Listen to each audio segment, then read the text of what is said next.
Assalamu alaikum and welcome to our podcast where we will discuss the story of entrepreneurship, innovation, and real world startup journey. Today, we are honored to have with us Mr. Ghulam Muhyiddin Khan, the founder of MTS Mr. Tech Solutions, which is a growing software house in Pakistan. So, to start off, please introduce yourself. थोड़ा सा अपना career और अपनी जो startup की journey है उसके हवाले से कुछ हमें बताइए. थैंक यू आयत। आयत आपने एक बहुत अच्छा मेरा इंट्रो कराया। मैंने जो स्टार्ट लिया था वो तकरीबन 2015 से लिया था और 2015 से मैं इस आईटी इंडस्ट्री के अंदर काम कर रहा हूँ। और मैंने एज अ इंटर्न ज्वाइन किया। वाइटल सॉफ्टवेयर हाउस था, यूके बेस्ड था। जैसे करीम ऊबर आप लोग ने देखे होंगे, उसकी एप्लीकेशंस बनती थी। इसके अलावा उसके अंदर जो है उसके बाद मैंने वहाँ पे ग्रोथ अब मिली थोड़ी और प्रमोट हुआ, तो मैं उसके बाद वहाँ पर वेब डेवलपर और जूनियर सॉफ्टवेयर इंजीनियर तक चला गया। देन मुझे अपॉर्चुनिटी मिली लियाकत नेशनल हॉस्पिटल से। मैं वहाँ मूव हुआ। लियाकत नेशनल हॉस्पिटल के इंटरनल सॉफ्टवेयर हाउस है, उसमें मैंने काम किया और उसके बाद वहाँ मैंने तकरीबन 1.5 साल सर्व किया उनको। और उसके बाद मैं जो है वो डॉ यूनिवर्सिटी ऑफ हेल्थ साइंसेस में चला गया। और उसके बाद वहाँ पर कोविड का टाइम आया और कोविड वॉरियर्स वाला वहाँ पे उनका इन हाउस सॉफ्टवेयर बनाना था, एक वेंडर को रिप्लेस करना था, एक बड़ा चैलेंज था। तो वहाँ रहा। मैंने 2017 में अपनी डिग्री पूरी की थी इकरा यूनिवर्सिटी से। और उसके बाद जो है वो मैं एक OMC में चला गया। वो ऑयल एंड मैनेजमेंट कंपनी थी, वहाँ पे भी उनका सॉफ्टवेयर ही देख रहा था। और उसके बाद मैंने एक US based software house join किया, कॉन्योर्स इंफॉर्मेशन टेक्नोलॉजी। और वहाँ मैंने as a team lead and principal software engineer काम किया। और वो IoT बेस्ड कंपनी थी। और ये जर्नी चलती रही। इसके बाद फिर ऐसा हुआ कि सोचा कि अपना कुछ करते हैं और कुछ उसमें और बेहतरी की तरफ जाते हैं। तो मैंने जो MTS को फर्म करने का सोचा और MTS को बना लिया। तो ये मेरा कुछ एक इंट्रो है। और आप पूछना चाहें?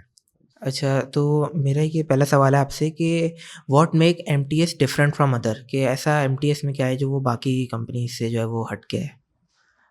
यार देखिए, हटके तो नहीं कह सकते क्योंकि हम भी सॉफ्टवेयर सर्विसेज ही दे रहे हैं। लेकिन ज़ाहिर है हमारा अपना एक विज़न है और अपने कुछ गोल्स हैं। हमारा स्लोगन कहता है कि इनोवेट, एजुकेट, एलिवेट। इसका मतलब ये होता है कि हम आपकी यानी कि जो भी हमारे क्लाइंट्स होते हैं उनकी प्रॉब्लम को आइडेंटिफाई करके उनके लिए कोई सॉफ्टवेयर सोल्यूशन सोचते हैं, ठीक है, आइडेंटिफाई करते हैं। देन हम उनको एजुकेट करते हैं। जो हमारा एक मेन कोर और एसेंस है ना, जो हमें डिफरेंट करता है कंपनी से या इंडस्ट्री से, वो ये है कि हम सामने से आपको एजुकेट कर रहे होते हैं। देखिए, मज़ा आता है जब मैं आपसे बात कर रहा हूँ और मैं आपको बता रहा हूँ कि sir why you are facing this particular problem. होता ही है कि अक्सर औकात का इंडस्ट्री आपको वो वेग रखती है कि सर आपको बस ये प्रॉब्लम है, हम इसका सोल्यूशन दे देंगे, मगर है क्यों, ये भी हम आपको बताते हैं। और साथ साथ हम एजुकेट करते हैं कि सर इससे आपको इन फ्यूचर क्या फ़ायदा होगा और क्या आपको पर्टिकुलरली नुकसान भी हो सकता है, क्योंकि आपको ये दोनों चीज़ें जानना बहुत ज़रूरी है। और उसके बाद इवेंचुअली आप एलिवेट करते हैं टुवर्ड्स सक्सेस की। जब आपकी एक पर्टिकुलर प्रॉब्लम एक अच्छे अंदाज से सॉल्व होती है तो आप आगे जा रहे होते हैं। ज़ाहिर है आप जब उसको समझ रहे होते हैं, एक पर्टिकुलर चीज़ आपको बेहतर अंदाज से समझ आ जाए, तो आप उससे ज़्यादा अच्छी ग्रिप कर लेते हैं। आपको अच्छा वो डिपार्टमेंट फिर आपका क्रिएट हो जाता है। तो यही एक चीज़ हमें डिफरेंट करती है। अदरवाइज़ तो हम भी जो है वो उन टेक स्टैक पे ही काम कर रहे होते हैं जो इंडस्ट्री में कर रहे हैं लोग। तो हम कोशिश ये करते हैं कि हम बड़ा फ्रेंडली इन्वायरमेंट रखते हुए आपके साथ एक एजुकेशन वाला मामला रखें क्लाइंट के साथ, ताकि हम अच्छे से आपको समझ सकें, आप हमें समझ सकें। वो गैप कम करने की कोशिश करते हैं हम लोग। ओके, जी। Okay, thank. अच्छा, अच्छा, नेक्स्ट मेरा ये आपसे पूछना था कि आपकी टारगेट ऑडियंस क्या है? अच्छा देखिए, टारगेटेड ऑडियंस जो है वो हमारी small and medium size companies या कॉरपोरेट सेक्टर्स हैं, हॉस्पिटल्स हैं, एजुकेशन डिपार्टमेंट या सेक्टर्स हैं, स्कूल्स हैं, कॉलेजेस हैं। और जो आजकल स्टार्टअप्स स्टार्ट हो रहे हैं, हम उनको बहुत फोकस करते हैं क्योंकि वो एक ऐसा सेगमेंट है जिनको नॉर्मली लोग सपोर्ट नहीं करते इनिशियल फेजेस में। हम उनको बहुत सपोर्ट करते हैं। मिनिमल वायबल प्रोडक्ट, आपने नाम सुना होगा MVPs का। आजकल वो MVPs बहुत ज़्यादा फ्रीक्वेंटली बनाए जा रहे हैं, जिसकी वजह से लोग अपना अपना एक सेटअप लगाते हैं, स्टार्टअप लगाते हैं। लेकिन होता ये है कि उनको बेस कॉस्ट इतनी ज़्यादा पड़ जाती है। तो हमारी ज़्यादातर टारगेट ऑडियंस वो MVPs या वो स्टार्टअप्स होते हैं जिनको इनिशियली कोई आईटी की या सॉफ्टवेयर की सपोर्ट चाहिए होती है, तो हम उनको क्योंकि हम भी एक स्टार्टअप से आए थे, तो हम उसको अच्छा समझ के और उनको ज़्यादा फोकस करते हैं। उसके अलावा हम ओवरऑल सब जगह ही काम कर रहे हैं, क्योंकि ज़ाहिर है हमारा बिज़नेस है, तो बिज़नेस में हम सभी को कैटर कर रहे होते हैं। तो मेनली हमारी स्मॉल मीडियम साइज कंपनीज को हम फोकस कर रहे होते हैं और स्टार्टअप्स को। ओके, सो यू मेंशन कि आपने बीच में सोचा कि भाई हमें हमारा अपना भी कुछ होना चाहिए फ्रॉम योर लॉन्ग जर्नी। जी। तो कोई भी स्टार्टअप करने के लिए आपको इन्वेस्टमेंट चाहिए होती है, तो how did you manage that? हाँ, देखिए बड़ा अच्छा सवाल है ये। इन्वेस्टमेंट तो ऐसी है कि कोई भी काम बगैर इन्वेस्टमेंट के हो ही नहीं सकता। अच्छा, मैं थोड़ा-सा आपका इस सवाल को, ताकि जो लोग भी एज़ अ स्टार्टअप इसको देखना चाह रहे हैं, उनके लिए भी ये काम आए, मैं आपको उसका ऐसे जवाब देना चाहूँगा कि देखिए, सबसे ज़्यादा बड़ी इन्वेस्टमेंट जो होती है वो टाइम की होती है, क्योंकि मैं पिछले 10 साल इन्वेस्ट करके आया इंडस्ट्री में। अब मैं प्रिंसिपल सॉफ्टवेयर इंजीनियर की पोजीशन से जब नीचे आ रहा हूँ, तो आपको आपको मालूम होगा कि प्रिंसिपल सॉफ्टवेयर इंजीनियर एक हेल्दी अमाउंट जो है वो मार्केट से गेट कर रहा होता है, बहुत सारी उसके पास फैसिलिटीज़ होती हैं। तो सिर्फ इन्वेस्टमेंट वो नहीं होती, बल्कि वो इन्वेस्टमेंट छोड़ना भी होती है जो आपको इन टर्म ऑफ बेनिफिट्स मिल रही होती है। तो वो टाइम और वो कॉस्ट जो आप छोड़ रहे होते हैं, वो भी बहुत बड़ी इन्वेस्टमेंट थी, वो खुद से छोड़ी। और फिर उसके बाद ज़ाहिर है सेल्फली उसको अपने पास जितने फंड्स थे उनको पहले ऐड ऑन किया। मैं चूँकि हमारी मेरे और भी पार्टनर्स हैं इसमें, उन्होंने भी इसमें इनकॉर्पोरेट किया। और फिर इस तरीके से हमने, और सबसे बड़ा बेनिफिट जो हमें था कि वो सारे टेक और इंडस्ट्री के हम खुद ही लोग थे, तो हमने एज अ डेवलपर भी काम किया। तो वो जो कॉस्ट थी उसको हमने अकोमोडेट करने की कोशिश की, वहीं पे मैनेजर भी काम करने की कोशिश की, क्योंकि इनिशियल बेसिस पे हम वो सब पे ऑफ नहीं कर सकते थे। तो फिर हमने वो सारी चीज़ें मैनेज करने की कोशिश की। और यही मेरा मैसेज भी रहेगा कि आपको वो एफर्ट ज़्यादा पुट ऑन करना पड़ेंगी, जहाँ पे आप as a principal software engineer काम कर रहे हैं, और अगर आप टर्न कर रहे हैं उसको अपने सॉफ्टवेयर एजेंसी में या सॉफ्टवेयर हाउस में, तो आपको इनिशियली आप बहुत ज़्यादा अगर बर्डनाइज हो जाएंगे कॉस्ट के टर्म में, तो फिर आपको प्रॉब्लम होगी। तो आपको ये करना पड़ेगा कि आप उसको खुद से काम करें उसको, ठीक है? सो फिर आपको एज अ प्रॉफिट कब तक मिलना शुरू हुआ? अच्छा, देखें, प्रॉफिट की भी अगेन जो कैलकुलेशन है वो डिफरेंट होती है। हमारे लिए प्रॉफिट ये है कि हमें कहीं कोई एग्जिस्टेंस मिल जाए, क्योंकि इतनी बड़ी आपकी मार्केट के अंदर अगर आपको कोई रिकग्नाइज करना शुरू कर रहा है, तो आपका प्रॉफिट आना शुरू हो गया है, ठीक है? Profit in term of figure तो हम क्या सोचेंगे वो हमें नहीं पता। जैसे अब मैं सोचूं कि मैं ये कहता हूँ कि भाई मेरी पर मंथ अर्निंग जो है वो 25 लाख रुपए है, ये मेरी एक मैंने अपने मैनिफेस्टो बनाया हुआ है, ठीक है? मेरी प्रोक्रेस्टिनेशन है कि मैं ये सोच रहा हूँ कि मैं इधर तक प्रोजेक्टाइल करूँगा और मैं ये 25 लाख रुपए पर मंथ मैं उठा के लेके जाऊँगा, ये मेरी। तो अब इस प्रॉफिट तक मुझे जाने में एग्जिस्टेंस चाहिए, मुझे वो सारी चीज़ें वो अपना इनपुट डालना पड़ेगा। तो प्रॉफिट तो हमें with in a 6 month return होना शुरू हो गया, ठीक है? जो हमारी इन्वेस्टमेंट थी, और हमें इंडस्ट्री से अच्छा काम मिलना शुरू हो गया, और जो है, और वो भी कंटिन्यू ही है। और प्रॉफिट तो आप ये कहें कि वो गेन होता रहता है, क्योंकि आप वापस इन्वेस्टमेंट भी करते रहते हैं, तो वो कंटिन्यू चलता रहता है। जैसे कि आपने बात की कि आपके लिए प्रॉफिट ये थी कि आपको कहीं से रिकॉग्निशन मिल जाए, ठीक है? तो आपने ऐसी क्या स्ट्रेटजीज अपनाई जिससे आपको जल्दी मिला, क्योंकि 6 मंथ्स इज़ अ वेरी अच्छा, गुड। देखिए, उसकी उसकी बड़ी वजह ये है, उसकी बड़ी वजह ये है कि इंडस्ट्री में नए नहीं थे, ठीक है? मैं सबको यही सजेस्ट करूँगा कि लोग अक्सर सवाल करते हैं कि एंटरप्रेन्योरशिप या जॉब, ठीक है? तो एंटरप्रेन्योरशिप, अगर आप खाली हैं, आपको कोई माइंडफुलनेस नहीं है, तो मत कीजिएगा, ठीक है? और अगर आपके पास थोड़ा बहुत भी आपको आइडिया है कि हाँ भाई ये चीज़ ऐसे है कि कैसे काम करा जाता है, कोई एक्सपीरियंस है, तो आप चल जाएंगे, ठीक है? तो आपने जो बोला कि आपको ये जल्दी कैसे हुआ, तो वो जल्दी नहीं हुआ, वो 10 साल 6 महीने लगे इंडस्ट्री के अंदर रिकग्निशन लेते हुए, अपना काम करते हुए 10 साल 6 महीने लगे। वो 10 साल 6 महीने से इंडस्ट्री के लोग जानते थे कि ये काम कर रहे हैं, तो वो वाला सेगमेंट रहा। थोड़ा सा आप अपना ऑर्गेनाइजेशनल हायरार्की के बारे में बताएं। अच्छा, आपका मुराद ये है कि हम लोग किस तरह से काम कर रहे हैं, किस हायरार्की में काम कर रहे हैं, ये पूछना चाह या रहे हैं, या जैसे और कोई? सीईओज और फिर उसके नीचे जो इस ठीक है, तरह के ठीक है, ठीक है। है। हाँ, अच्छा, देखिए, हमारे पास क्योंकि ये एक स्टार्टअप बेस्ड सॉफ्टवेयर हाउस है, एक एजेंसी है, तो हम 2 फाउंडर्स हैं मेनली, मैं हूँ और एक असद अली हैं हमारे साथ, ठीक है? वो असद अली और मैं उसको फाउंडर लीड कर रहे थे। हमारी पोजीशन ये है कि मैं इसको यहाँ पे सीईओ हूँ, वो सीटीओ है। इसके बाद हमारा बिज़नेस डेवलपमेंट डिपार्टमेंट आता है, जो कि बिज़नेस को ला रहा होता है। तो बिज़नेस एनालिस्ट हैं, बिज़नेस डेवलपर, बिज़नेस लीड हैं। उसके बाद एक सेपरेट टीम है जो हमारे फाइनेंस देख रही होती है, ठीक है? वहाँ पर हमारे पास एक फाइनेंस मैनेजर है। इसके अलावा फिर हमारी डेवलपमेंट टीम है, जिसको मैं टेक्निकल बैकएंड के साइड से या सॉफ्टवेयर आर्किटेक्ट के साइड से लीड कर रहा होता हूँ।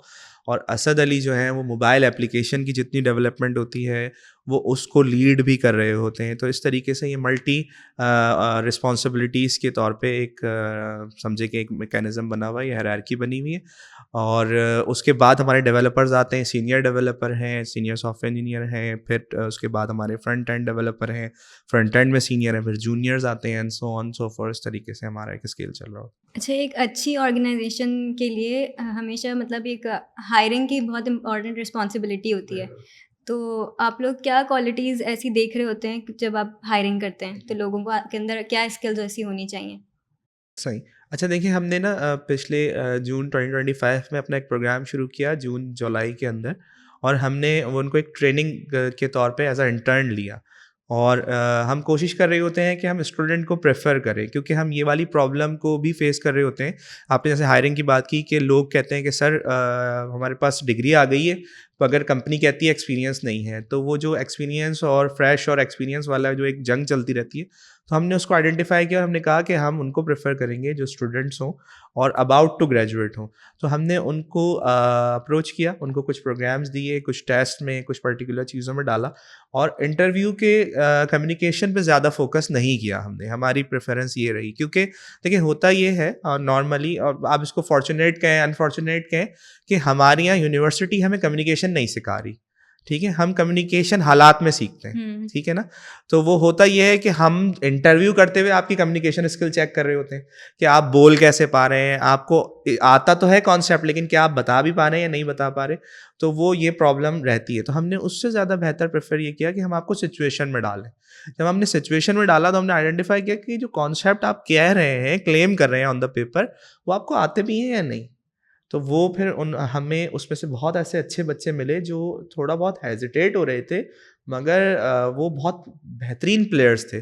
तो हमने उनको ऐड ऑन किया और उनको हायर किया और फिर उनको पॉलिश किया टूवर्ड उनकी कम्युनिकेशन, आइदर राइटिंग में हो, ईमेल राइटिंग करनी है उनको, या उनको वो हमारा जो डिपार्टमेंट है उसके साथ लगा के हमने उनकी जो मेन बेनिफिट्स थे, उनकी टेक्निकल एक्सपर्टीज़ थी जो बहुत अच्छी थी, उनको यूटिलाइज़ किया और प्लस उनके उन स्किल्स को बहुत अच्छे से पॉलिश करा। अच्छा, अभी आपने कम्युनिकेशन के हवाले से बात की, जी। तो मेरा एक सवाल ये है कि कम्युनिकेशन जो होती है वो बहुत इंपॉर्टेंट होती है किसी भी ऑर्गेनाइजेशन के लिए, और खुसूसन लीडर्स के लिए, जैसे ऐसा सीईओज वगैरह के लिए। बिल्कुल ऐसा। तो आप लोग किस तरह से अच्छे मतलब कम्युनिकेशन स्किल्स को फॉलो करते हैं ताकि मिसअंडरस्टैंडिंग्स या कॉन्फ्लिक्ट्स ना हो ऑर्गेनाइजेशन में और एक अच्छा माहौल कायम रहे? देखिए, इसके अंदर सबसे ज़्यादा ज़रूरी ये है कि आपने बिल्कुल एक बेहतरीन सवाल है आपका, कि लीडर्स को भी ज़रूरत होती है। हम लोग ये अज्यूम कर लेते हैं कि ये जो पर्टिकुलर बंदा पोजीशन में बैठा है बस ये 100% है, ऐसा होता नहीं है। बहुत सारे फ्लॉज होते हैं, बहुत सारी ज़रूरत होती है कि उसको फिलअप किया जाए और उसमें बेहतरी लाई जाए। तो हम लोग देखिए कोशिश ये करते हैं कि एक दूसरे को सुने। कॉन्फ्लिक्ट होते हैं और भरपूर होते हैं। इवन हम कभी-कभी ऐसा होता है कुछ प्रोजेक्ट्स के अंदर हमारी क्लाइंट्स के साथ बहुत सारी ऐसी एग्रेसिव मीटिंग्स हो जाती हैं, बहुत ऐसी बातें हो जाती हैं, बहुत सारे फाइनेंशियल्स के ऊपर हो जाता है और वो चलता रहता है। उनको रिज़ॉल्व करने का तरीका ये होता है कि आप दोनों की जो परसेप्शन है उसको आप एक्सेप्ट करेंगे। ये भी पॉइंट ऑफ व्यू है और हमारा भी एक पॉइंट ऑफ व्यू। वो अपने बिज़नेस पर्सपेक्टिव से देख रहे हैं और हम अपने जो है अर्निंग पर्सपेक्टिव से या पर्टिकुलर टेक्निकल साइड से उसको देख रहे होते हैं। तो हम लोग डेली बेसिस पे या एक काम ही कर रहे होते हैं, क्योंकि हमारा काम ऐसा है कि हमारी डेली मीटिंग्स होती हैं, उसे हम लोग स्क्रम कहते हैं। हमारा एक काम होता है कि हम स्क्रम करते हैं। स्क्रम का मतलब ये होता है कि आज की क्या एक्टिविटी है, कल हमने क्या काम किया था, उसमें बहुत सारी कम्युनिकेशन की चीज़ें डे बाय डे इम्प्रूव होती रहती हैं। और चूँकि हम रोज़ाना की बुनियादों पर डिफरेंट क्लाइंट से मिलते हैं और एक पब्लिक स्पीकिंग उनसे कम्युनिकेट करने का मौका मिलता है, तो एक डिफरेंट माइंड से जब बात करते हैं तो बहुत सारी चीज़ें हम भी लर्न कर रहे होते हैं।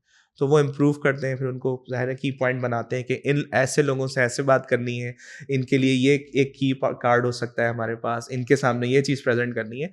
तो इसमें आपको फिर कीन होना पड़ेगा, देखना पड़ेगा कि आप किस चीज़ को पिक करें, पिक एंड चूज़ आपका होगा फिर वो। तो वो जितना अच्छा आप पिक एंड चूज़ करेंगे उतनी आपकी ईजिएस्ट वे होती रहेगी आपका पाथ के लिए। आसान तो कुछ नहीं है, लेकिन हाँ, आप चूज़ कर सकते हैं इस तरीके से। ओके, तो आपने मेंशन किया था कि 2 फाउंडर्स हैं। सो किसी भी स्टार्टअप को रखने के लिए पहले फाउंडर्स सेलेक्ट करने पड़ते हैं कि भाई आप कौन इसकी बुनियाद रखेगा। तो आपकी नज़र में फाउंडर की क्या क्वालिटीज़ ऐसी होनी चाहिए और आपने क्या देख के उस बंदे को बोला कि ही इज़ द को-फाउंडर? अच्छा देखें, बहुत सारी चीज़ें तो ऑन द गो हो रही होती हैं। हम बहुत सारे कॉन्सेप्ट ऐसे हैं जो हम पढ़ते तो हैं, लेकिन ऐसा हो नहीं सकता। मैं आपको एक बड़ी सच्ची सी बात बताऊँ कि हम ये सारी चीज़ें रिक्रूट करेंगे देन वो बंदा क्वालिफाई करे, नहीं होता। क्योंकि हम लोग, जैसे अभी पहला सवाल आयत ने किया था कि आप क्या देख के हायरिंग कर रहे होते हैं, तो अक्सर औक़ात ऐसा होता है कि हम देखते हैं कि उसकी प्रेजेंस, जो अपीयरेंस है वो नहीं है इतनी अच्छी, वो नहीं क्वालिफाई करा, लेकिन उसकी जो स्किल सेट है वो बहुत स्ट्रॉन्ग है, तो वो स्किल सेट देखा जा रहा होता है। फिर इस तरीके से बहुत सारी चीज़ों को हम निग्लेक्ट भी कर रहे होते हैं और सेलेक्ट भी कर रहे होते हैं, तो वो डिपेंड करता है। अच्छा, ऐसा कोई फार्मूला नहीं है कि हम कोई फाउंडर सेलेक्ट करते हुए बहुत सारी चीज़ों को देखें। हाँ, आपके जो लाइक माइंडेड्स होना बहुत ज़रूरी है, ठीक है? अगर मैं मिसाल के तौर पे एक काम करना चाह रहा था कि मैं अपनी एक इंडस्ट्री में कोई एक अपना स्टार्टअप लगाऊं, तो वो भी वही काम करना चाह रहे थे। हम जिस पर्टिकुलर पॉइंट पे जब एक्सेप्टेंस आती है, तो ज़ाहिर है आप माइंडफुली उस चीज़ को कर सकते हैं। कॉन्फ्लिक्ट ऑफ माइंड के साथ आप काम नहीं कर सकते, सिंपल ये है। तो फाउंडर भी वही बन जाएगा, को फाउंडर भी वो बन जाएगा जो आपका लाइक माइंडेड होगा। सिंपली अब इसमें बहुत सारे पैरामीटर्स हैं कि हम क्या क्या देखते हैं, और होता यह है कि फाउंडर तो बेस बन जाती है। इसके बाद लर्निंग फेज शुरू होता है। हम बहुत सारे ब्लंडर्स करते हैं। ऐसा नहीं है कि मैं आपके सामने बैठ के बात कर रहा हूँ तो मैंने कोई ब्लंडर नहीं किया होगा। देयर आर लॉट ऑफ, अगर हम ये नहीं करेंगे और उन पे डिस्कशन या अपने तौर से उनको नहीं सोचेंगे, तो हम सीखेंगे कुछ नहीं। हम बस एक रिपीटेड टास्क में हैं, वो हमें रिपीटिशन, हम भी खुद एक सॉफ्टवेयर बन जाएंगे कि एक बग अगर, एक एरर अगर आ रहा है, तो वो एरर आता ही रहेगा अनटिल अनलेस हम उसको रिजॉल्व ना करें। और बग आना भी एक अच्छी बात है कि आप काम कर रहे हैं। तो ये चीज़ है। तो वो फाउंडर को सेलेक्ट करते हुए कोई ऐसा फार्मूला तो नहीं था, लाइक माइंडनेस थी। एक हम माइंड हमारा मिलता है, हम दोस्त हैं काफ़ी टाइम से। फिर हमने उसी प्रोफेशनलिज्म को सेलेक्ट किया दोनों ने, जो एक था, तो फिर उस चीज़ को हम लेके आगे चले, और बहुत सारी चीज़ों में हमने अपना एक लर्निंग वाला पार्ट रखा। तो ये है। ओके, आपके जो सॉफ्टवेयर हाउस है उसमें कुछ सवारी ऑनलाइन भी लॉन्च जी। हो गई है या लॉन्च होने अच्छा, वाली वो है? लॉन्चिंग फेज़ में है सवारी ऑनलाइन। हमारा यूनिवर्सिटी टाइम से हम एक काम आइडिया लेके चल रहे थे, फिर उसको हमने डेवलप किया। उसमें कुछ हमारी प्रॉब्लम्स हैं, ज़ाहिर है कुछ रिजर्वेशंस होती हैं। वो स्टार्टअप गया, इकरा ने अपना एक डिपार्टमेंट बनाया है आईयू कोर के नाम से, वहाँ पे वो स्टार्टअप्स को सपोर्ट करते हैं। तो वहाँ पे सिलेक्ट हुआ और वहाँ पे उसने उनको आगे पिच करने के बाद बाकी सारी फैसिलिटीज़ भी अवेल की। अब वो बस लॉन्चिंग के एक फ़ेज़ में है, वो लॉन्च होगा सून, और उसका आइडिया वगैरह सारी चीज़ें अप्रूव हो चुकी हैं। तो अब हम 2 चीज़ों का वेट कर रहे हैं कि हम इसी आइडिया के लिए कोई इन्वेस्टर, हमें कोई इन्वेस्टमेंट मिल जाए, तो हम उसको अच्छे तरीके से एक बेहतर अंदाज में एक प्लेटफॉर्म बना के यहाँ पे ले आएँ। अच्छा, सवारी ऑनलाइन जो है उसको थोड़ा सा एक्सप्लेन भी कर दें कि वो क्या है और वो क्या प्रॉब्लम सॉल्व कर रहा है। अच्छा, सवारी ऑनलाइन जो है वो कोई ट्रेडिशनल जो राइड हीलिंग आपकी ऐप्स हैं जो आप करीम उबर यूज़ कर रहे होते हैं, या आपका इनड्राइव, यंगो, और भी बहुत सारे हैं, बाइकिया है, ये वो नहीं है। सवारी ऑनलाइन जो है वो एक ट्रेडिशनल से हट के कार पुलिंग है। हमारे यहाँ कार पुलिंग का कॉन्सेप्ट है, तो लोग यूज़ तो कर रहे होते हैं, अक्सर औकात यूनिवर्सिटी के लोग, ऑफिस के लोग जो सेम राउट्स को यूज़ करते हैं या आते हैं जाते हैं, वो उसको करते रहते हैं, लेकिन कोई ऐसा प्लेटफॉर्म मौजूद नहीं है जहाँ से मुझे ये पता चल सके कि यार ये चीज़, ये मैं जा सकता हूँ इस बंदे के साथ। तो सवारी ऑनलाइन एक्चुअली वो प्रॉब्लम सॉल्व कर रही है, और उसके और भी कुछ ब्रॉडर एस्पेक्ट हैं, वो इंशाल्लाह जैसे ही लॉन्च होगी तो आप उसमें देखेंगे। तो वो एक अच्छा, रहेगा। एक मेरा एक पहले भी एक आई थी कंपनी एयरलिफ्ट करके ना, अच्छा, तो एयरलिफ्ट जो है सर, उसमें ना थोड़ा सा डिफरेंस था। एयरलिफ्ट एक ऑपरेटेड कंपनी थी, हम एक प्लेटफॉर्म बना रहे हैं, हम कोई कंपनी नहीं बना रहे, हमारी अपनी कोई व्हीकल नहीं है। एयरलिफ्ट और स्वेल आए थे, जी। ठीक है। वो दोनों जो है, या अभी बस करो भी चल रहा है, हुँ। आप देखेंगे उसको, उनकी अपनी फ्लीट है, हमारी कोई फ्लीट नहीं है। हम एक फोरम बना के आपको दे रहे हैं, वो फोरम आप यूज़ करेंगे as a passenger, as a driver, as a facilitator, as a consumer. हम सिर्फ उससे प्लेटफॉर्म फ़ी चार्ज करेंगे, दैट्स इट। हम आपको एक अपॉर्चुनिटी दे रहे हैं उस डेली जो कम्यूट यूज़ कर रहा होता है पर्पस में, वो आप हो मैं हूँ, कि आप उस फोरम पे जाके किसी ग्रुप को ज्वाइन करना चाहें। जैसे हम वैन सर्विस होती है, जी वो जी वैन सर्विस है, लेकिन वैन सर्विस कोई ओन कर रहा होता है, हम उसको ओन नहीं कर रहे हैं। तो ये बड़ा डिफरेंस आप है। बस कनेक्ट करवा हम रहे वो हैं। कनेक्शन दे रहे जी हैं, आपको कोई फोरम मिल जाएगा। ओके ठीक है, अभी भी फेसबुक के ऊपर ये कारपूलिंग चल रही होती है, जी लेकिन फेसबुक पे अगर मैं कोई पोस्ट करूं तो आपके पास 4 दिन बाद आएगी, इनके पास हो सकता है 2 घंटे बाद आ जाए। जी तो ये न्यूज़ फीड की जो है वो एक अपना एक एल्गोरिथम है, अपने तरीके से काम कर रहा है, तो उसकी उसकी जो प्रायोरिटी है वो लो हो जाती है। ठीक है, या व्हाट्सएप ग्रुप पे आप कर रहे हैं, तो व्हाट्सएप ग्रुप जिसके पास है उसके पास, तो हम जब फोरम बना देंगे तो वो उसकी जो रीच है वो बढ़ जाएगी। ठीक है, तो ये हमारा पर्पज़ है मेनली। जी। अच्छा, मेरा एक ये सवाल था कि क्या आपको लगता है कि ये जो फ़ील्ड है ये काफ़ी सैचुरेटेड हो गई है, या फिर जो नए कंपनीज़ इस आइडिया इनोवेटिव आइडियाज़ के साथ आना चाहते हैं तो वो इस फ़ील्ड में अभी भी जगह है? Is there a room for new companies or not? यार देखो, बात ये है कि आईटी या सॉफ्टवेयर इंडस्ट्री पाकिस्तान में फ़िलहाल अगर कोई सोच रहा है कि ये सैचुरेट हो गई है या इसमें अभी जगह नहीं है, तो ये मिसकॉन्सेप्शन भी ख़त्म कर देना चाहिए। ठीक है, वो इसलिए कि अभी यहाँ पे इसका ग्रोथ रेट या इसके अंदर जितनी डेवलपमेंट बाकी है वो बहुत दूर तक है। ठीक है, उसका बहुत बड़ा अभी फेज़ खाली है, आप ऐसा समझिए। आपने नेशनल बैंक ऑफ पाकिस्तान का नाम सुना है? जी जी नेशनल बैंक ऑफ पाकिस्तान जाने का शायद ही इत्तेफाक हुआ होगा आपका। आप जाएँ, उसकी किसी भी ब्रांच में चले जाएँ, वो आज भी रजिस्टर पे चल रहा है। इसका मतलब है नेशनल बैंक ऑफ पाकिस्तान अभी तक सॉफ्टवेयर पे नहीं आया। ठीक है, तो आप वहीं पे अगर आप अलाइड बैंक जाएँ, एचबीएल जाएँ और दीगर किसी भी आप अपने जो प्राइवेट सेक्टर्स के बैंक हैं, आप वहाँ चले जाएँ, तो वो आपको आप वहाँ पे एंट्री पॉइंट पे जाएँगे तो आपको एक टोकन मिल जाएगा। आप आज भी नेशनल बैंक ऑफ पाकिस्तान में जाएँगे तो आपको एक सिक्का देते हैं, जो जी जी ठीक है ना, जी कॉपर जी का जी होता है या जी और जी किसी चीज़ का, वो आपको देते हैं, आप पकड़ा देते हैं कि आपका 341 नंबर है, आप बैठ जाएँ। वहीं पे आप किसी प्राइवेट सेक्टर में जाएँ, वहाँ पे आपका एक क्यू सिस्टम लगा हुआ है, टिकटिंग सिस्टम लगा हुआ है, वहाँ पे वो आपका पूरा डिजिटलाइज़ किया हुआ है। तो ये बड़ा डिफरेंस है। अभी तक हम स्टेट लेवल पर developed as a software country नहीं हुए हैं। हमें बड़ी ज़रूरत है अभी उसकी ग्रोथ की। इवन दो अभी हमारे प्राइम मिनिस्टर ने एआई के अंदर 2030 तक का एक एम में इन्वेस्ट किया है और बड़ा अच्छा प्रोग्राम है उसमें। तो इसका मतलब है 2030 तक तो अभी इन्वेस्टमेंट चल रही है। तो ज़ाहिर है ये जो प्रोजेक्ट्स होते हैं ये डे में तो नहीं बन जाते, इट विल टेक टाइम। तो वो आपको इसका जो इम्पैक्ट होगा वो बहुत आगे दिखेगा। तो अभी तो बहुत टाइम है, इसमें बहुत ग्रोथ है। जो आना चाह रहा है वो आ सकता है।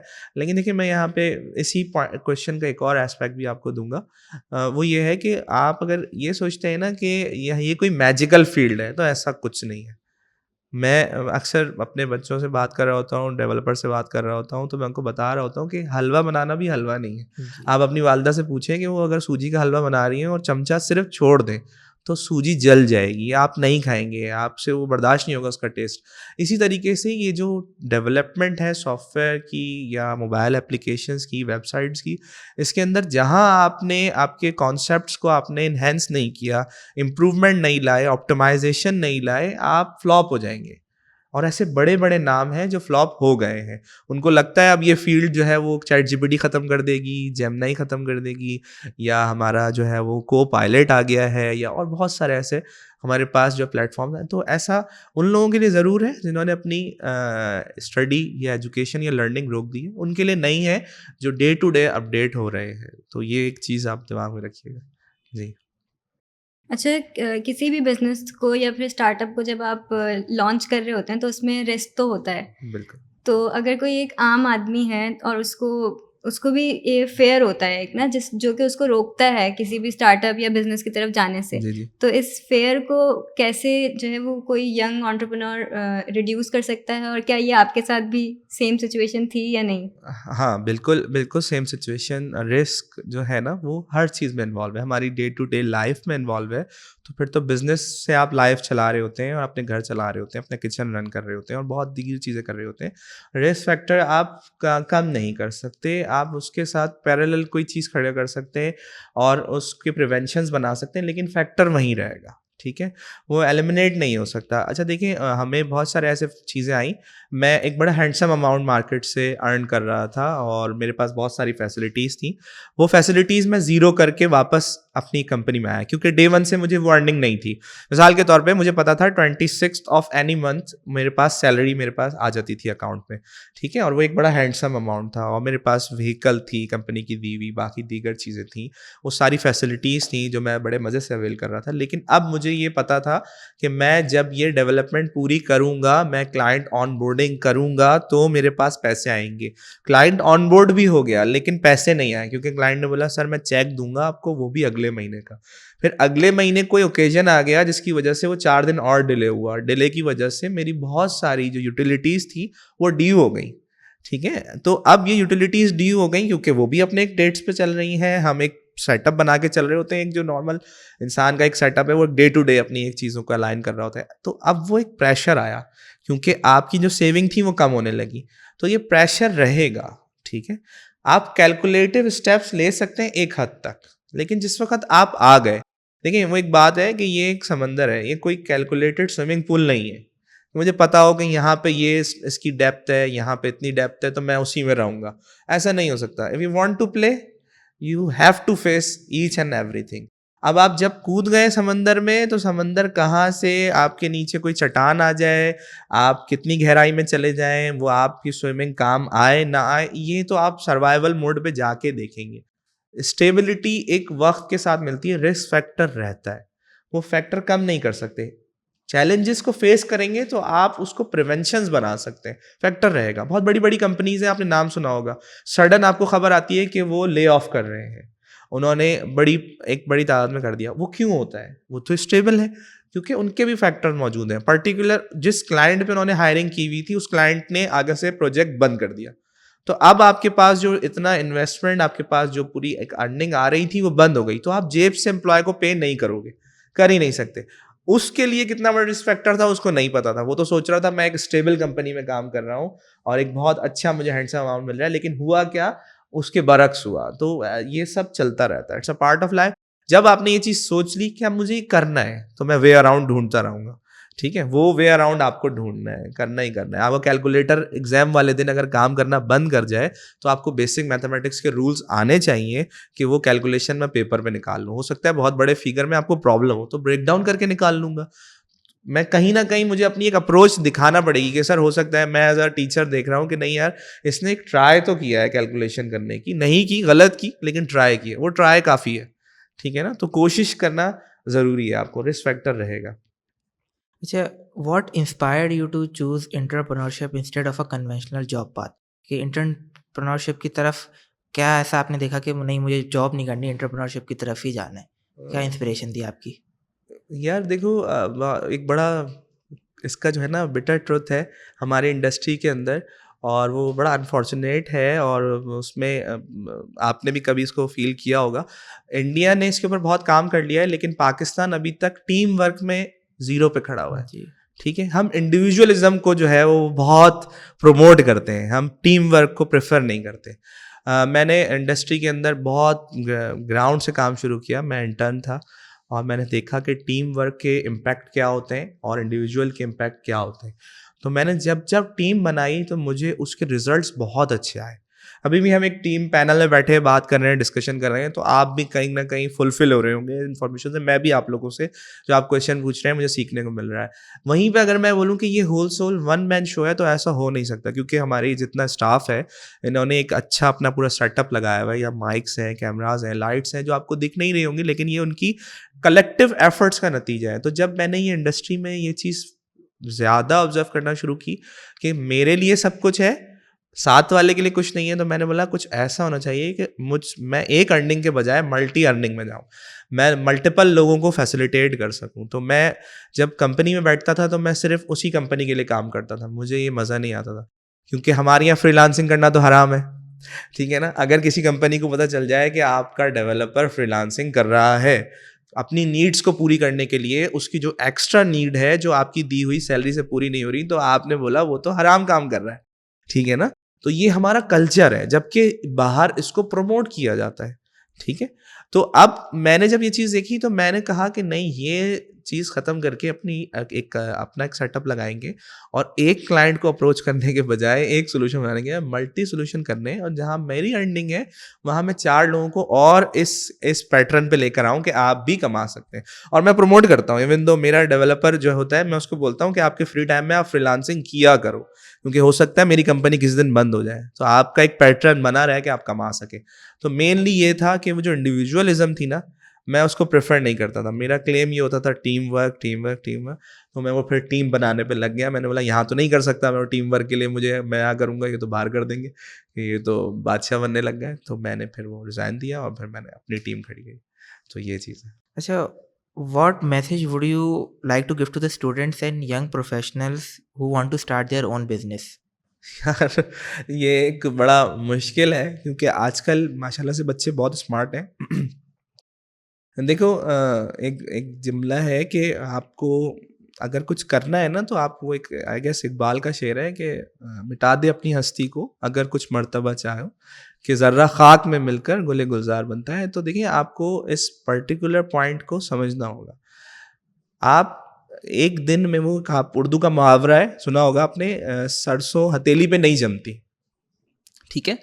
तो उसकी साइंस भी है, मतलब हम सिर्फ हवा में नहीं बोल रहे होते, उसकी साइंस है कि अगर आपको घी जमाना होता है तो पर्टिकुलर आपको टेम्परेचर चाहिए होता है। अगर वो कंटिन्यूस हीट हो तो वो मेल्ट होता रहेगा। आपको अगर जैसे ही आप उसको लो डाउन करेंगे तो वो फिर आप फ्रीजिंग पॉइंट पे जाएगा, है ना? तो इसकी साइंस भी है, हम कोई ऐसी मुहावरे बोल भी नहीं रहे होते हवा में। तो देखिए, अगर आप अपना बिजनेस शुरू करना चाह रहे हैं तो आप में बर्दाश्त बहुत ज़्यादा होनी चाहिए, क्योंकि 9 to 5 जो जॉब कर रहे हैं ना आप, उसमें आपका जो आप में एक बर्दाश्त ख़त्म हो रहा होता है वो आप जाके घर पे अपना फ्रस्ट्रेशन निकाल लेते हैं। लेकिन बिजनेस में ऐसा नहीं होगा, ठीक है? बिजनेस में ऐसा हरगिज़ नहीं होगा। बिजनेस में आपको आपकी 7 डे जॉब है और 24/7 है, तो आपको बर्दाश्त बहुत पैदा करना पड़ेगा। अगर आप में वो बर्दाश्त है तो you must go for the business. और एक और चीज़ है, पहले आप एनवायरनमेंट ज़रूर सीखें, इंडस्ट्री में ज़रूर जाएं, इंडस्ट्री को एक बार करीब से जाके एज अ एम्प्लॉय ज़रूर देखें, क्योंकि अगर आप हर चीज़ को ओनर समझ के देखेंगे ना, तो आप में बहुत सारी ईगो आ जाएगी, जिसकी वजह से आप ये ग्लास उठाते हुए अपने आप को खुद घबराएंगे, यार मेरा तो काम ही नहीं है ये, ठीक है ना? तो आपका जब ये वाला पार्ट होगा तो आप बहुत सारी चीज़ें कर नहीं पाएंगे। हमारे एक सीईओ थे पिछली कंपनी के, बहुत अच्छे, उनसे मतलब एक चीज़ सीखने को मिली। वो सऊदी अरब गए, हम एक प्रोजेक्ट कर रहे थे और वहाँ पे एक लेबर वर्क था और वो लेबर उस वक्त शॉर्ट थी, तो उन्होंने जाके वो लेबर वर्क भी किया। तो जो सामने से कंपनी थी, उन्होंने बड़ी हैरत में उनको देखा कि आप आर यू सीईओ? क्योंकि अज्यूम ये किया जा रहा होता है, कंसिडर ये किया जा रहा होता है सीईओ तो इससे नीचे आ ही नहीं सकता, सीईओ ऐसे कैसे आ गया? तो हमने कुछ पर्टिकुलर लेबल्स को ऐसे बना दिया है कि वो नाउजुबिल्ला खुदा है। लेकिन ऐसा जब आप ये माइंडसेट चेंज करेंगे तो बिजनेस कर सकते हैं। क्योंकि आपने देखा होगा, आप किसी सुनार की दुकान पे चले जाएं, किसी सब्जी वाले के ठेले पे चले जाएं, वो सब कुछ कर रहा होता है और बहुत अच्छा कमा रहा होता है ना? तो उसमें ईगो नहीं होती, बोलता है मैं पानी लगा लूंगा। ऐसा ही है सर। तो ये एक छोटा सा है, आई गेस इसको कंपाइल कर लें वो तो समझ आ जाए। जी बिल्कुल, बहुत अच्छा आपने जी बहुत अच्छी आपने एक आइडिया दिया है यंग प्रोफेशनल्स के लिए। अच्छा, एक और सवाल कि what is the most important skill that every entrepreneurship करना चाह रहा है उसके पास वो एक स्किल होनी चाहिए? क्या इस सबसे आप बताना चाहेंगे, कौन सी स्किल है ऐसी? यार एक तो नहीं हो सकती, सही है। एक पूरा टूल बॉक्स होना चाहिए, ठीक है आपके पास। आप ऐसा समझो कि अपने पास जो है ना, बहुत बैग जैसे लेके निकलते हैं यूनिवर्सिटी के लिए, उसमें कॉपीज़ भी होती हैं, पेन भी होते हैं, आपके पास रुमाल भी होना चाहिए, आपकी वाटर बॉटल भी होनी चाहिए, there are lot of thing, बहुत सारी चीज़ें। लेकिन इनिशियली जो होनी चाहिए आपकी सॉफ्ट स्किल्स, वो सॉफ्ट स्किल्स आपका स्टार्ट पॉइंट होते हैं, ठीक है? कहीं भी आप कोई काम कर रहे होते हैं, जैसे हम भी कर रहे होते हैं, तो हम इनिशियली डेवलपमेंट नहीं शुरू कर देते, महीनों लगते हैं आपके साथ डिस्कशन में। तो आपको सबसे पहले वो तमीज़ सीखनी है कि आप कम्युनिकेट करेंगे कैसे, ठीक है? मैं जाके आपको यही बात बता दूं कि आपको तो नहीं आता, और ऑब्वियस है नहीं आता। आप टेक्निकल नहीं हैं, आप कपड़ा बेचते हैं, आप सोना बेचते हैं, आप हॉस्पिटल में काम करते हैं, तो आपको सॉफ्टवेयर का नहीं आता। मैं आपको सॉफ्टवेयर आके बता रहा हूँ कि मैं आपके सोल्यूशन दे दूंगा, तो मैं लेकिन अगर आप पे ये मुसल्लत कर दूं कि आपको आता नहीं है, तो आप मुझसे 10 मिनट भी बात नहीं करेंगे, ऐसा ही है ना? तो मुझे ये बात करने का एक तरीका सीखना होगा। पहले आपको ये कम्युनिकेशन स्किल्स अपने जो है वो बड़े स्ट्रॉन्ग करने होंगे। हम बहुत अच्छे ChatGPT प्रॉम्प्ट लिख रहे हैं, हम बहुत अच्छी एप्लीकेशंस बना रहे हैं, मगर प्रॉब्लम क्या हो रही है, हम उनको बेच नहीं पा रहे। और वो बेच क्यों नहीं पा रहे? क्योंकि हम बेच रहे हैं किसी के मुंह पे मार के, कोई नहीं लेगा, ठीक है?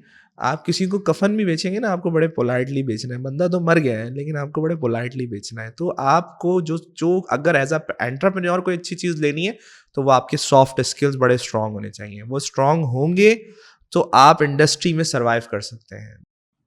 ठीक है, थैंक यू। अच्छा, एक सवाल ये कि मतलब अल्लाह ताला का तो हम शुक्र अदा करते ही हैं जिस बिल्कुल। मुकाम पर हम होते बेशक हैं, बेशक। तो लेकिन उसके अलावा आप किसको अपनी सक्सेस और ग्रोथ का क्रेडिट देना चाहेंगे? देखिए, एक एक लंबी लिस्ट है। अगर आप ये पॉडकास्ट लाइव करेंगे तो बहुत सारे लोग नाराज़ हो जाएंगे, ठीक है। बेशक सबसे पहले पाक परवरदिगार का बहुत शुक्र है और हर लम्हे शुक्र है कि वो हमें इस काबिल कर रहा है और उसने करा है हर लम्हे कि हम आज यहाँ इस मुकाम पे बैठे हैं, आप मुझसे सवाल कर रहे हैं। उसके बाद हमारे पेरेंट्स होते हैं जो हमें इस चीज़ पे प्रमोट करते हैं कि आप अपनी विलिंगनेस से जो चीज़ करना चाह रहे हैं वो करें। और वो पेरेंट्स में बहुत सारे गार्जियंस भी आ जाते हैं, सरपरस्त भी आ जाते हैं, उसमें टीचर्स भी होते हैं। वो टीचर आपको एज अ पेरेंट ही सिखा रहे होते हैं बहुत सारी चीज़ें। और उसके बाद जो है वो हमारे बहुत सारे दोस्त, एनवायरनमेंट, कोलीग्स, और इवन दो हम बहुत सारी चीज़ें, जब आप सीखने पे आ जाए ना, मादा हो जाए, तो आप बहुत सारे लोगों से इंस्पिरेशन ले रहे होते हैं और वो आपको सपोर्ट कर रहे होते हैं। एनी हाउ जब आपने ये चीज़ कर ली कि आज तो मैंने सीख के ही आना है, तो अब आपको रोड पे खड़ा हुआ एक ठेले वाले की बात भी आपको लगेगी कि इसने कोई कहावत कही थी, इसने कोई अच्छी बात मुझे सिखाई थी। तो ये है, एक लंबी फहरिस्त है जहाँ से सीखने को मिला और बहुत सारी चीज़ें मिली। तो बहुत सारे लोग हैं, उनके नाम इंशाल्लाह जो है वो बताऊँगा मैं, लेकिन बिल्कुल ऐसा ही है कि एक लंबी लिस्ट के तहत आप यहाँ तक पहुँचते हैं। मेरा सवाल ये था, आपने लाइक इतने रिस्क फैक्टर्स बताए हाँ, हाँ। फॉर एंटरप्रेन्योर कि ये सब चीज़ें होती हैं, और फिर कॉर्पोरेट में भी आपने बताया कि टीम नहीं है पाकिस्तान में। तो अगर मैं अपनी बात करूँ, मैं बहुत यंग हूँ, मैं कैसे डिसाइड करूँ कि मुझे करना चाहिए नहीं करना चाहिए एंटरप्रेन्योर या नहीं? देखो, मैंने आपको यही बात की कि और एंटरप्रेन्योरशिप। जी, जी। पैरेललिज्म में जी, जी। यू आर प्रमोटिंग पैरेललिज्म कि अगर आप स्टार्टअप कर रहे हैं तो हुँ, आपका कुछ होना भी चाहिए जो आपको सपोर्ट करे, हुँ, हुँ। क्योंकि आपको बहुत रिस्क आएंगे। बिल्कुल आएँगे। ऐसा होगा कि आप ज़ीरो हो जाएंगे, हाँ, ठीक बिल्कुल है? होता है तो ऐसा। आपके बैक एंड में कुछ तो होना चाहिए ना कि आपकी नीड्स पूरी हों। बिल्कुल ऐसा है। तो उस सब को कैसे मैनेज किया जाएगा फिर? अच्छा देखो, ये जब तक आप हैंड्स ऑन नहीं होगे ना, तो इस चीज़ का जवाब मेरा भी आपको एंटरटेन नहीं करेगा। मैं आपको इसको एक अच्छा सा फार्मूला बताता हूँ कि आप ये इस कश्मकश में हो कि मैं एंटरप्रेन्योरशिप की तरफ जाऊँ या मैं जॉब करूँ, ठीक है? मैं किसी की एम्प्लॉयमेंट करूँ। तो मैंने अपनी इस बात में यही कहा कि आप एम्प्लॉयमेंट ज़रूर करें एक बार, ठीक है? उस एम्प्लॉयमेंट से आपको फ़ायदा ये होगा कि इंडस्ट्री के बहुत सारे नॉर्म्स आपको पता चलेंगे। आज हमसे कोई बात कर रहा होता है ना, तो हम उसका कोई एस्पेक्ट छोड़ते नहीं है, क्योंकि हमने अकाउंटिंग भी जाके ऑफिस में सीखी है, हमने फाइनेंस भी देखी, हमने कमर्शियल्स भी समझे कैसे होते हैं, और हमने ये भी देखा कि क्यूए डिपार्टमेंट क्या है, डेवलपमेंट डिपार्टमेंट क्या है। बहुत सारी ये वो फील्ड्स हैं जो हमारी नहीं है, लेकिन हमने चूंकि वो सब ऑब्जर्व कर लिया, तो अब हमें एटलीस्ट उनका कुछ ना कुछ आता है, पता है, तो हम उसमें एंटरटेन कर सकते हैं किसी को। तो ये चीज़ देखना आपके लिए तभी पॉसिबल होगा जब आप उस इंडस्ट्री में जाएंगे, ठीक है। और दूसरा पैरेललिज्म जो मैंने आपको बताई, वो होनी चाहिए, आपके पास मल्टी अर्निंग्स होनी चाहिए। आप अपना आपको ऐसा बनाए कि आप कहीं पे भी फ्लॉप हो जाएं तो आप किसी दूसरे ऑप्शन पे जा सकें, आप कहीं रुक ना जाएं। आप बहुत सारे बड़े बड़ों की आप अगर अभी इरफान जुनेजो को अगर आप फॉलो करें तो उनकी भी एक स्टोरी देखें, तो वो बताते हैं कि उन्होंने यूट्यूब से शुरू किया था या छोटे वो कैंपेन चलाते थे, तो जब यूट्यूब बैन हुआ तो वो ज़ीरो हो गए। जब वो ज़ीरो हो गए तो उन्होंने सोचा अब क्या किया जाए। उनकी स्टोरी है, आप सुनिएगा, मज़ा आएगा आप लोगों को। एज एंटरप्रेन्योरशिप आप सीखना चाहते हैं, तो वो एक खुद एंटरप्रेन्योर है। उन्होंने कहा मैंने फिर एडवर्टाइजमेंट शुरू करी ब्रांड्स के साथ। देखिए, ये एक अलग काम था, बिल्कुल 360 उन्होंने हटा दिया यूट्यूब से, एज अ यूट्यूबर से हट के अब वो एक ब्रांड एम्बेसडर बन गए। तो ये चीज़ जब आपकी स्किल सेट आपको अलाउ कर रही होगी तो कर सकते हैं आप, अदरवाइज आप स्टक हो जाएंगे, आपको लगेगा लाइफ ख़त्म है। ऐसा नहीं होता। हमारे साथ ऐसा हुआ कि हमारा एक क्लाइंट था, हम बाहर एक लीबिया की कंट्री में काम कर रहे थे, और लीबिया में अभी जंग हो रही थी कुछ टाइम पहले, वहाँ पे सिविल वॉर शुरू हो गई थी, तो हमारी बहुत बड़ी पेमेंट रुक गई। आप ऐसा समझें कि बहुत ज़्यादा बड़ी पेमेंट थी, ठीक है, वो रुक गई। और क्योंकि FBI वाले आ जाएंगे यार, पेमेंट बता दी तो मैंने, ठीक है। तो वो पेमेंट रुक गई और क्लाइंट ने बोला अनटिल अनलेस ये मामला जा रहे सारे सेटल हों तो हम आपको ये आपके कमर्शियल रिलीज़ करेंगे। अब हमारे पास क्या है, हमें तो किसी को पे करना है, हमारे अपने एक्सपेंडिचर्स जो पूरे करने हैं वो तो ज़ीरो पे आ गए। तो फेयर फैक्टर रहा। तो उस फेयर फैक्टर को आपको हैंडल करना पड़ता है, और वो हैंडल ऐसे ही करोगे, आप चोरी नहीं करोगे, ठीक है। आपको लीगल वे और लीगल पाथ्स ढूंढने हैं कि आपके पास आपकी कैपेसिटी के अंदर आप क्या कर सकते हैं। तो मैं टीचिंग करता हूँ, मैं इकरा यूनिवर्सिटी में टीचर भी मौजूद हूँ, मैं बहुत सारी ट्रेनिंग करा रहा होता हूँ और साथ साथ डेवलपमेंट को भी लेके चल रहा होता हूँ। तो not only MTS but the other option as well. तो एक हर चीज़ आपकी, आप खुद ब खुद एक सीखते रहते हो, ठीक है। देखिए कहीं भी ना पैसा कमाना, आइदर एंटरप्रेन्योर हो, कोई भी अगर ये माइंडसेट लेके बैठा है, या आइदर आपका एम्प्लॉयमेंट हो, आप मुफ्त में नहीं कमा सकते। You need to put your effort, और एफर्ट के मुताबिक आपको मिल जाएगा। अगर आप 10 रुपये की एफर्ट कर रहे हैं, यकीन करें 10 रुपये ही मिलेंगे आपको। और अगर आप 3 लाख रुपए की एफर्ट कर रहे हैं, तो कोई मजाल है कि कोई आपसे वो 3 लाख रुपए में रुपया भी कम कर ले। ये जो बांट है, ये अल्लाह की बांट है। आपको जो मिलेगा आपके मुताबिक मिलेगा, as per your desire, plus क्योंकि हमारी जो ख्वाहिशात होती हैं अल्लाह ताला हमें उसके मुताबिक मिल रहा होता है, हमें मिल रहा होता है जो रिस्क मिल रहा है, और आपकी एफर्ट, ठीक है। ये 2 चीज़ें बड़ी इम्पैक्टफुल होती हैं आपको आपका रिस्क मिलने में। अब आप वो आइदर एंटरप्रेन्योर करके कर लें, आप एम्प्लॉयमेंट करके कर लें, आप कोई घर में कपड़ा सी लें, दर्जी बन जाएं, या आप जाके पूरी गुलामत जैसी फैक्ट्री लगा लें। इट डिपेंड्स कि आप उसकी किस अप्रोच पे जा रहे हैं, ठीक है। तो ये वो हिट एंड ट्राई है जो आप जाके करेंगे।